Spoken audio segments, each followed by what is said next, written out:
Greetings, beautiful people. Did you miss me last week? Sorry about that. But it is Friday, and I am back with your Friday Dilemma.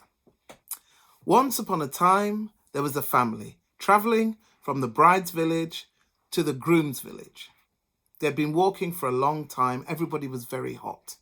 The bride noticed this, and being a considerate girl, she said to her family, "Why don't you all sit? I can see there's a well up there. I'll fetch water." "Yes, fetch water," said the husband, and he handed her a calabash bowl. So, taking her calabash bowl, she walked towards the well. And, as was the tradition, anyone's tradition, she looked into the well to see the water level. And as she did, splosh, one of her eyes fell clean out of her head and into the water. The bride dropped the calabash bowl to the ground. She said, "What am I going to do? My eye fell out. If I go back now, he might reject me. He married me with 2 eyes. I go back with 1 eye. What will he say?" "I'll sit here till I know what to do," she said. So she sat there by the well. Meanwhile, the husband, observing her, thought that she was just cradling her head in her hands. He said, "What is she doing? She said she was going to fetch water." He said, "Sister, go and find out why my bride, your sister-in-law, has not fetched the water." "Of course," said the sister. She went charging down towards the well where the bride was sitting. She said, "What are you doing? You said you were going to fetch water. You're just sitting here." She said, "I would have brought water, but my eye fell out." "Your eye fell out? Your eye fell out? You want me to believe that?" said the sister-in-law. "Listen, if you don't want to fetch the water, just say, 'I don't want to fetch the water.' Making up stories about your eye fell out. I'll fetch the water." She looked into the well and splosh, her eye fell out.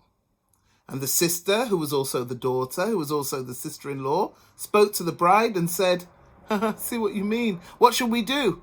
"I don't know," said the bride. "Let's sit here till we can come up with a solution to our problem." So they sat there. The husband couldn't believe his eyes. He said to his mother, "Look at them.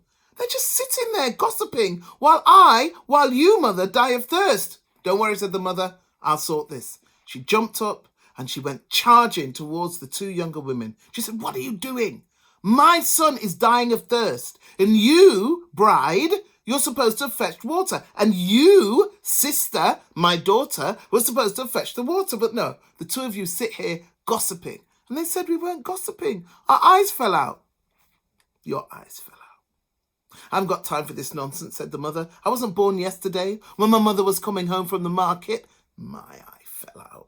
I'll fetch the water. I know how to look after my son." She looked into the well and splosh, her eye fell out. She was so embarrassed. She turned to the younger ones and she said, "Maybe there is wisdom in youth after all. What shall we do?" "We don't know," said the sister. "We don't know," said the bride. "Let's sit here till we do know." So the 3 women sat by the well.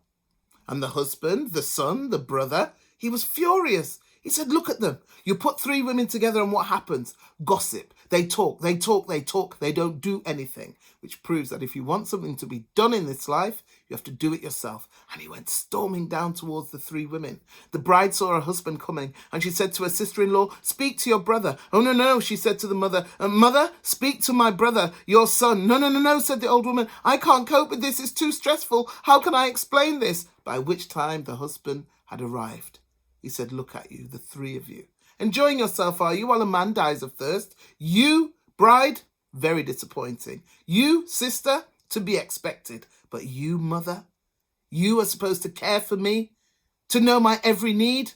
I'm disappointed." And each woman tried to explain to him that their eye had fallen out, but he wouldn't listen. He said, "I don't want to hear from you. I will fetch my own water." He looked into the well and splosh, his eye fell out. He was embarrassed. And the 3 women looked at him like this. He walked to the other side of the well and he sat down. Now it just so happened that there was a man walking towards them. And as he approached the husband, he said, "My friend, have you all been looking into this well?" "We have," said the husband. "What of it?" "But don't you know," he said, "this well is protected by a powerful jinn.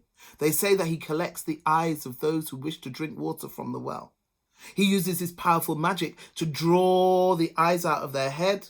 The eyes settle at the bottom of the well, and then when he has enough eyes, he boils up the water to make eye soup. But don't be alarmed. I can see that yours are the only footsteps to pass this way today. I will fetch the eyes. What will you give me in return? Anything you like, said the husband. My mother, my sister, my bride, it's up to you. Let me think about that, said the traveller. He took a piece of cloth, he blindfolded himself, and then he lowered himself down into the well. He was standing waist high in water. He felt around until finally he retrieved 4 brown eyes. He pulled on the rope. The husband pulled him up. And then, as the man stood there sopping wet, he said, what did you say you would give me? Anything you like, said the husband. Make your choice. I choose 1 eye, said the traveller. He took 1 eye for himself, and he gave 3 eyes to the husband, put his eye away, and carried on until he disappeared over the horizon. The husband took 1 of the eyes, put it in his head. He took the other eye, put it in his wife's head. That's when he realised there was only 1 eye left, and there was his mother and his sister. His mother said, my son, why do you delay? What are you waiting for? I'm your mother. I need that eye. I'm the one who found you this bride. I'm the one who took care of you. I lost my eye because I went to fetch water for you. You should repay your debt of gratitude. Give me the eye. And he was just about to give the eye to his mother when his sister said, wait, no disrespect to you, mother, but you've lived your life. You've had your children. You've had your marriage. I am unmarried. In our village, who's going to accept me with only 1 eye? You, brother, if you don't give me that eye, I will be a burden to you for the rest of your life because I won't have my own husband. I won't have the pleasure of having my child on my back nor suckling at my breast because I won't have a husband and you will have to take care of me. He didn't know what to do. He looked from his sister to his mother, from his mother to his sister, each of them staring at him, each of them holding out their hand, each of them expecting to get the eye. And so my question to you is, who should he give the eye to? His mother or his sister?